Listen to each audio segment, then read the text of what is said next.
বিদেশে পড়াশোনার কথা বললে আমাদের মাথায় চলে আসে আমেরিকা, ইউরোপ, অস্ট্রেলিয়া বা কানাডার কথা। কিন্তু এখন কম খরচে দেশের আশেপাশেই অনেক পড়াশোনার সুযোগ রয়েছে। অনেকেই পড়াশোনা করতে যাচ্ছেন মালয়েশিয়াতে।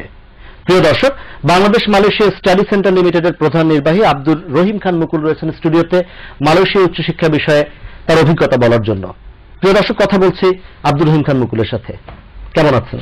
আমি ভালো আছি। কেন মনে হচ্ছে যে আমেরিকা বা ইউরোপ, যে সমস্ত স্বনামধন্য দেশগুলো আছে, সেখানে পড়াশোনা না করে একজন শিক্ষার্থী মালয়েশিয়া যাবে? তার প্রথম এবং প্রধান কারণ হচ্ছে মালয়েশিয়াতে টিউশন ফি অনেক অ্যাফোর্ডেবল, খুবই কম টিউশন ফি। কিন্তু ইউরোপ আমেরিকাতে পড়ালেখার যোগ্যতা মানে অর্থনৈতিক দিক থেকে অনেক টাকা পয়সার প্রয়োজন।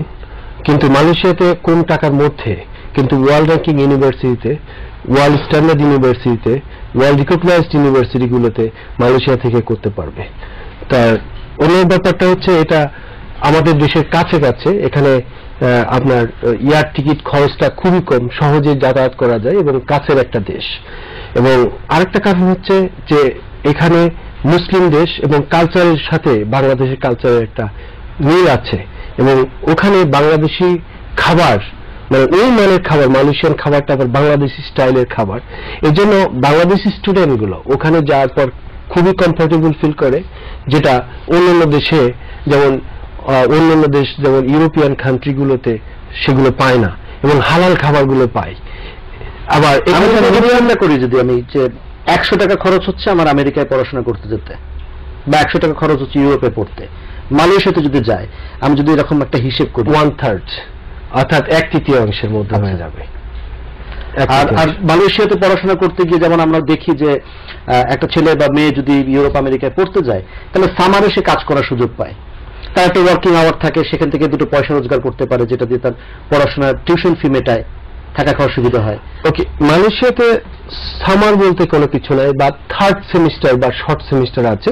এই শর্ট সেমিস্টারে ওরা ছুটি নিতে পারে, অর্থাৎ এটা কম্পালসারি না বা ম্যান্ডেটরি না। এই শর্ট সেমিস্টারে তারা পার্ট টাইম জব করতে পারবে। এটা মালয়েশিয়ার মিনিস্ট্রি অফ এডুকেশন এবং ইমিগ্রেশন কর্তৃক স্বীকৃত। www.imi.gov.my/student/employment, ওখানে বিস্তারিত লেখা আছে 20 hours per week for N student. কিন্তু সব সেক্টরে না, কিছু কিছু সেক্টর বাদে। যেমন স্টুডেন্ট তারা প্লান্টেশন অর্থাৎ এগ্রিকালচার অথবা কনস্ট্রাকশন অথবা আপনার ফ্যাক্টরিতে কাজের কোনো নাই, পারমিশন নাই। এগুলো বাদে হোটেল, রেস্টুরেন্ট, পাব, ডিস্কো, বার, নাইট ক্লাব, শপিং সেন্টার। এখন যদি আমি চিন্তা করি যে স্পেসিফিক ধরেন কতগুলো বিষয় থাকে যে এই বিষয়ে পড়তে আমি এখানে যাব, ব্যারিস্টারি পড়তে মানুষ ইউকেতে যায়, ওকে, হ্যাঁ, বা এরকম সাবজেক্ট ওয়াইজ। তো মালয়েশিয়াতে আসলে কোন বিষয়গুলো পড়া বেশি স্বাচ্ছন্দ্যের? মালয়েশিয়ার সবচেয়ে ভালো হচ্ছে ইঞ্জিনিয়ারিং রিলেটেড যে কোনো কোর্স, যেমন electrical, electronics, mechanical, mechatronics, aerospace engineering, aeronautical engineering, marine engineering, civil engineering, architecture.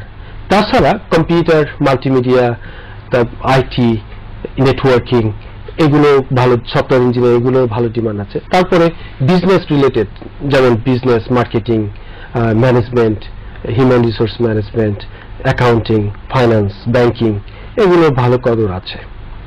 আপনি বলছিলেন মালয়েশিয়ার সঙ্গে আমাদের কিছু কালচারাল সিমিলারিটিস আছে, হ্যাঁ, ফুড, রিলিজিয়ন, এই সমস্ত জায়গায়। তো আমরা প্রায় চিন্তা করি যে আমাদের মেয়েরা যখন বিদেশে পড়াশোনা করতে যাবে, হ্যাঁ, তারা বাংলাদেশের একজন নারীর যে পর্দা বা বাংলাদেশের একজন নারীর যে সম্মান বা সুবিধাদি, এগুলো ওই দেশ তাকে নিশ্চিত করবে কিনা। আসলে মালয়েশিয়া যেহেতু মুসলিম কান্ট্রি এবং নারীদের অধিকারের ব্যাপারে তারা খুব সচেতন। এর মধ্যে নারীদের অধিকার নিয়ে সংগঠন একটা আছে, সেটা হচ্ছে তেনাগানিতা, অর্থাৎ এম্পাওয়ারমেন্ট অফ ফিমেল। এটা ডিরেক্টর হচ্ছে ডক্টর আইরিন ফার্নান্দেজ এবং উনি নারীদের ব্যাপারে খুবই সচেতন।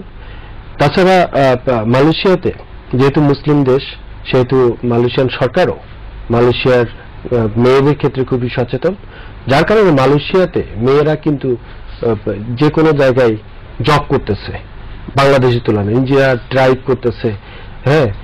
এই জন্য নারীদের মানে ওখানে আসলে মেয়ে যদি নিজে খারাপ হয় তাহলে খারাপ হওয়ার সম্ভাবনা আছে, কিন্তু তাকে কেউ প্ররোচিত করবে না। অর্থাৎ ওখানে সামাজিক নিরাপত্তাটা খুবই কঠিন, মানে খুবই স্ট্রং আমি বলতেছি। তো এই জন্য মেয়েদের ক্ষেত্রে সমস্যা হওয়ার কথা না। তবে কিছু কিছু ইউনিভার্সিটি আছে সেগুলো মেয়েদের ক্ষেত্রে খুবই ওরা মেনটেন করে, সিকিউরিটি মেনটেন করে, যেমন international Islamic university Malaysia, international Islamic college Malaysia, university Malaya, তারা খুবই মেয়েদের ক্ষেত্রে মানে সিকিউরিটি বা সেফটি খুব কঠিনভাবে মেনে চলে, যার কারণে সেখানে মেয়েদের ক্ষেত্রে কোনো সমস্যা নাই। অন্যান্য ইউনিভার্সিটিতে মেয়েদের কথা সেক্ষেত্রে সমস্যা নাই, কারণ মেয়েদের জন্য আলাদা হোস্টেল আছে, আলাদা হোস্টেল আছে, ছাত্রীবাস আছে, যে কোনো ক্ষেত্রে তারা মেয়েদের হোস্টেলে থাকতে পারবে। আর মালয়েশিয়াতে কোনো ইউনিভার্সিটিতে ভর্তির ক্ষেত্রে যে প্রক্রিয়া অনুসরণ করতে হয় বা ভিসা প্রক্রিয়া, এই ক্ষেত্রে কি ধরনের জটিলতার মুখোমুখি হতে হয় একজন শিক্ষার্থীকে? আসলে মালয়েশিয়ার প্রসেসিংটা আমি মনে করি পৃথিবীর মধ্যে সবচেয়ে সহজ অন্যান্য দেশের তুলনায়। প্রথম কথা হচ্ছে মালয়েশিয়াতে ভর্তির ব্যাপারে কিছু কিছু ইউনিভার্সিটি আছে, পাবলিক ইউনিভার্সিটি, যে ম্যান্ডেটরি আইএলটিএস, বাট 99% কলেজ বা ইউনিভার্সিটিতে আইএলটিএস বা টোফেল ম্যান্ডেটরি না। কিন্তু এর অর্থ এই নয় যে স্টুডেন্ট ইংলিশে উইক বলে সে ওখানে ভর্তি হতে পারবে না। অর্থাৎ ওখানে যাওয়ার পর ইংলিশের একটা ইংলিশ প্লেসমেন্ট টেস্ট দিতে হয় স্টুডেন্টকে। ওই ইংলিশ প্লেসমেন্ট টেস্টে যদি স্টুডেন্ট পাস না করে, তাহলে কিছু কিছু ইউনিভার্সিটি আছে ফ্রি একটা ইংলিশ ল্যাঙ্গুয়েজ কোর্স করায়। It can be 3 months, it can be 4 months, it can be 6 months, তারা তৈরি করে নেয়। এই সুবিধাটা মালয়েশিয়াতেই আছে, অন্যান্য দেশে এই সুবিধাটা নাই। কিন্তু কিছু কিছু ইউনিভার্সিটি আবার এটা চার্জ করে, কিন্তু সেই চার্জটা হতে পারে খুব সামান্য, সামান্য। এই জন্য এটাকে বলে প্রি ইউনিভার্সিটি ল্যাঙ্গুয়েজ কোর্স বা প্রি ইউনিভার্সিটি ইংলিশ ওরিয়েন্টেশন, তাকে ইংলিশে গ্যালভানাইজ করে নেয়, ইমপ্রুভমেন্ট করে নেয় ফর দ্যার কোর্স। এটা greater opportunity for Bangladeshi students যারা ইংলিশে। আর ভিসা প্রাপ্তির বিষয়টা, হচ্ছে মালয়েশিয়ার ইউনিভার্সিটি কর্তৃক ভিসাটা প্রসেস করা হয়। অর্থাৎ একটা স্টুডেন্ট যখন অ্যাপ্লিকেশন করবে তখন স্টুডেন্টকে অফার লেটার পাঠিয়ে দিবে এবং সার্টিফিকেট, মার্কশিট, পাসপোর্টের প্রথম থেকে লাস্টের পর্যন্ত ইউনিভার্সিটিগুলোতে পাঠিয়ে দেওয়া হয়। তখন ইউনিভার্সিটি ওটা মালয়েশিয়ার ইমিগ্রেশনে জমা দেয়। তখন ইমিগ্রেশন ভিসা অ্যাপ্রুভাল করে ভিসা অ্যাপ্রুভাল লেটারটা ইউনিভার্সিটি বা কলেজকে পাঠিয়ে দেয়। তখন ওটা কুরিয়ার করে দেয়, ওটা আবার স্টাম্পিং করা হয় মালয়েশিয়ান হাই কমিশনে।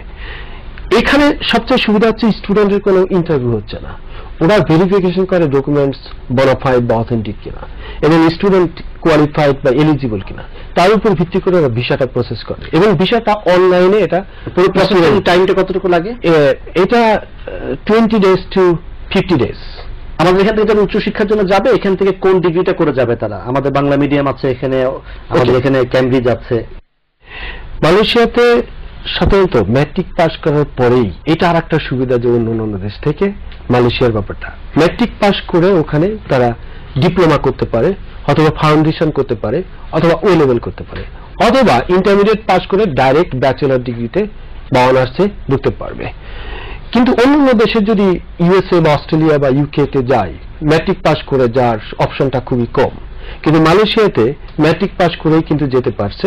অর্থাৎ 1 বছরের ফাউন্ডেশন করে ম্যাট্রিক করার পরে সে ব্যাচেলর ডিগ্রিতে যেতে পারছে। ফাউন্ডেশন ইকুইভ্যালেন্ট টু ইন্টারমিডিয়েট বা এইচএসসি বা এ লেভেলস বা আলিমের মতোই।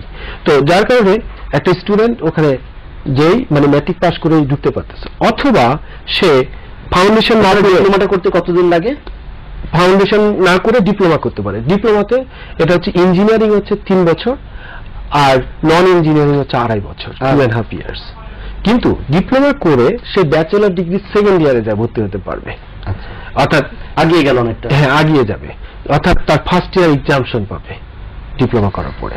আপনি মালয়েশিয়ায় পড়াশোনার ব্যাপারে আমাদেরকে বিস্তারিত তথ্য দিয়েছেন। আমার মনে হয় আমাদের শ্রোতা বা দর্শক যারা আছেন তারা আপনার কাছ থেকে এই বিষয়ে অনেক দূর জানতে পেরেছেন। বাকিটা জানবার জন্য আপনি ওয়েবসাইটের কথা বলেছেন, মালয়েশিয়া ইউনিভার্সিটিগুলোতে যাওয়ার কথা বলেছেন। আপনাকে অনেক ধন্যবাদ স্টুডিওতে আসবার জন্য, আমাদেরকে আলোকিত করার জন্য। Most welcome.